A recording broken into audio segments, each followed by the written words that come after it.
జగన్మోహన్ రెడ్డి ప్రభుత్వం అధికారంలో ఉన్నప్పుడు ఏ స్థాయిలో పోలీసుల ద్వారా, పోలీస్ డిపార్ట్మెంట్ ద్వారా అధికార దుర్వినియోగం చేశారు అని చెప్పడానికి తాజాగా ఒక కథనం బయటకు వచ్చింది.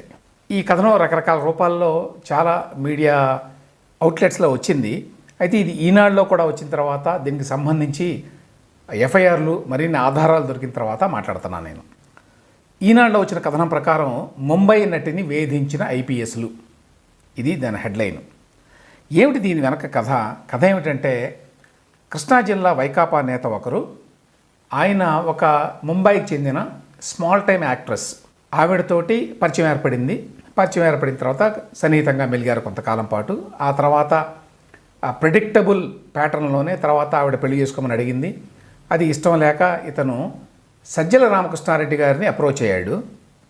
ఈ విధంగా నా మీద కొంచెం బలవంతం చేస్తోంది పెళ్లి చేసుకోమని. దీనివల్ల పొలిటికల్గా కూడా ఇబ్బంది, ఎందుకంటే ఆయన 2014లో పెనమలూరు నుంచి పోటీ చేశాడట.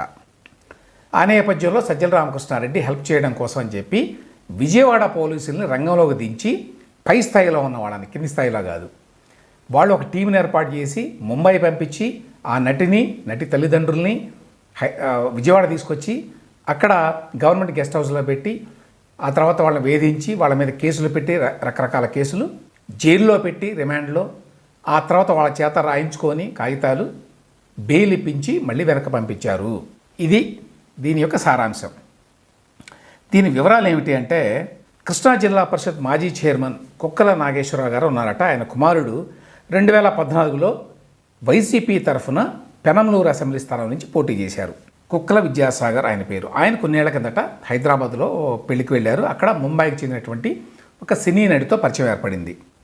ఆ తర్వాత ఆవిడని వదిలించుకోవాలని అతను ప్రయత్నించాడు. ఈ నేపథ్యంలో అప్పటి ప్రభుత్వ సలహాదారు సజ్జల రామకృష్ణారెడ్డి గారిని ఆశ్రయించారు. సో ఈ వ్యవహారాన్ని మరి సెటిల్ చేయండి మీరు అని చెప్పి విజయవాడ నగర పోలీస్ కమిషనర్ కాంతి రాణా టాటా గారిని సంప్రదించారట. సో కాంతి రాణా టాటా గారు, ఆయన దగ్గర పనిచేసేటువంటి విశాల్ గున్నీ గారు, వీరు ఈ మొత్తం కార్యక్రమాన్ని చేశారు. ఇందుకోసం వాళ్ళు ఏం చేశారంటే, ఒక ఏడీసీపీ, ఏసీపీ, ఇన్స్పెక్టర్లు, ఎస్ఐలతో కూడినటువంటి ఒక బృందాన్ని, పోలీసు బృందాన్ని విమానంలో పంపించారట ముంబైకి. పంపించి ఆ సినీ నటిని, ఆమె తల్లిదండ్రుల్ని ఈ కేసులో అరెస్ట్ చేశారు.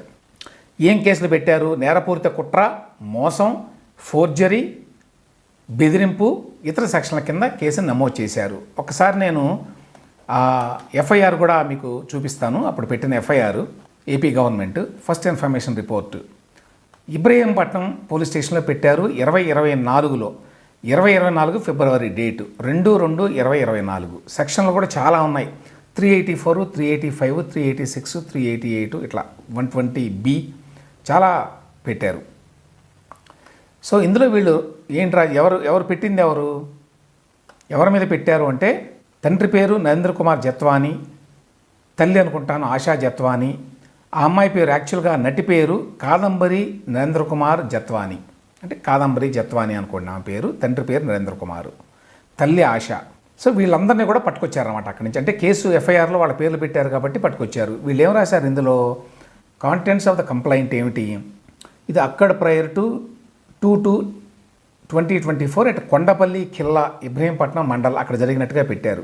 ఫిబ్రవరి 2/2024 అన్నమాట. Wherein the accused A1 developed acquaintance with the de facto complainant noted above, lured him with deceitful words, మోసం చేసిందట, and trapped him by moving closely అని చెప్పి 5 లక్షల రూపాయలు కూడా కలెక్ట్ చేసుకుంది అమౌంట్ అని చెప్పి వీళ్ళు ఆరోపణలో రాశారు. ఈ ఎఫ్ఐఆర్ పెట్టి వీళ్ళని తీసుకొచ్చి ఈ విధంగా బ్లాక్మెయిల్ చేసి పంపించారు. ఈ విధంగా తమ అధికారాన్ని దుర్వినియోగం చేశారు అనేది మెయిన్ పాయింట్. ఎందుకంటే ఈయన వైకాపా నేత కాబట్టి, ఆయనకి సంబంధాలు ఉన్నాయి కాబట్టి చేశారు అనేది. కానీ ఇందులో ఒక చిన్న ట్విస్ట్ కూడా ఉంది. అదేమిటంటే, ఇదే కాదంబరి జత్వానీ అనే ఆవిడ అంతకుముందు కొన్ని నెలల ముందు ముంబైలో కూడా ఒక కేసు పెట్టింది. ఎవరి మీద? సజ్జన్ జిందాల్ అని చెప్పి ఇండస్ట్రియలిస్ట్ మీద.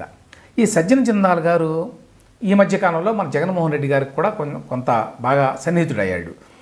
ఆయనే మన కడప ఉక్కు ఫ్యాక్టరీ కూడా పెడతానని చెప్పి ఒక ఎంఓయూ కూడా చేసుకున్నారు. అదేమీ కాలేదనుకోండి. మొత్తానికి జరిగినాయి కొన్ని వాళ్ళిద్దరి మధ్య. ఆయన చాలాసార్లు ఏపీ కూడా వచ్చాడు. ఇదే కాదంబరి జత్వానీ అనేటువంటి సినీ నటి నాకు సజ్జల జిందాల్తో ఎక్కడో పరిచయం అయింది. ఆ తర్వాత నన్ను ఆయన లొంగ తీసుకున్నాడు, రేప్ చేయబోయాడు అని చెప్పి ఒక కేసు పెట్టింది. ఇది ముంబైలో పెట్టింది. ఇది కూడా ఎఫ్ఐఆర్ ఉన్నది. ఎఫ్ఐఆర్ చూడొచ్చు, సజ్జన జిందాల్ అని చెప్పి హిందీలో రాసి ఉన్నది. ఆయన మీద పెట్టారు ఈ కేసు. దీనికి సంబంధించి అప్పట్లో వార్తలు వచ్చినాయి. ఈ వార్తల ప్రకారం Sajjan Jindal JSW boss accused of rape by actress అని చెప్పి 2023 డిసెంబర్ 17వ తేదీన వచ్చింది. ఇదేమో 2024 ఫిబ్రవరిలో జరిగింది, విజయవాడలో జరిగింది. సో ఈ జిందాల్ గారి మీద ఆవిడ కేసు పెట్టింది. అయితే ముంబై పోలీసులు 2024 మార్చిలో ఇక్కడ విజయవాడలో ఈ డెవలప్మెంట్ జరుగుతున్న కాలంలోనే ఈ రేప్ కేసులో సజ్జన్ జిందాల్ గారిని ఫ్రేమ్ చేసింది ఆవిడ చెప్పే మాటలో నిజం లేదు, ఎవిడెన్స్ లేదు, కేసు ఫైల్ చేయడంలో చాలా డిలే చేసింది, మెలీషియస్ ఇంటెంట్ అని చెప్పి ముంబై పోలీసులు సజ్జన్ జిందాల్ మీద ఈ కాదంబరి జత్వానీ పెట్టిన కేసుని తీసేశారు, డిస్మిస్ చేశారు. ఆ కేసుని వాళ్ళు పోలీసులే, కోర్టు కూడా వెళ్ళలేదు. అదే టైంలో జరిగింది. సో ఇక్కడ ఈనాడు కథనంలో కూడా ఏమని అన్నారంటే, ఇది అసలు దీని మూలం ఏంటి అనేది తెలియటం లేదు, ఇది నిజంగానే ఈ వైకాపా నేతకి ఆవిడతో సంబంధాలు ఉండటం వల్ల అతను రక్షించడం కోసం అని చెప్పి సజ్జల రామకృష్ణారెడ్డి గారు వీళ్ళు రంగంలోకి దిగి చేశారా, లేకపోతే ఈ సజ్జన్ జిందాల్ గారి కేసు ఏదైతే ముంబైలో ఉందో అందులో సజ్జన్ జిందాల్ గారికి జగన్మోహన్ రెడ్డి గారితో మరి సన్నిహిత సంబంధాలు ఉన్నాయి కాబట్టి నన్ను ఇందులోంచి ఎట్లనో బయటపడేయండి అని అడిగితే ఇక్కడ ఒక కేసును క్రియేట్ చేసి విజయవాడలో ఇక్కడ పై స్థాయిలో ఉన్న పోలీసు అధికారులని ఇందులో ఇన్వాల్వ్ చేసి వారి ద్వారా ఒక టీంని పంపించి ముంబైకి, అక్కడి నుంచి వెనక్కి విజయవాడకి తెప్పించి వాళ్ళని బెదిరించి ఇక్కడ రాసుకున్నారనుకోండి వీళ్ళతో సంబంధం లేదని. అదే ఆ ఒత్తిడి వల్లనే అక్కడ కూడా ముంబైలో కూడా సజ్జన్ జిందాల్ బయటపడ్డాడు ఈ కేసు నుంచి అనేటువంటి ఒక అనుమానం కూడా ఉంది.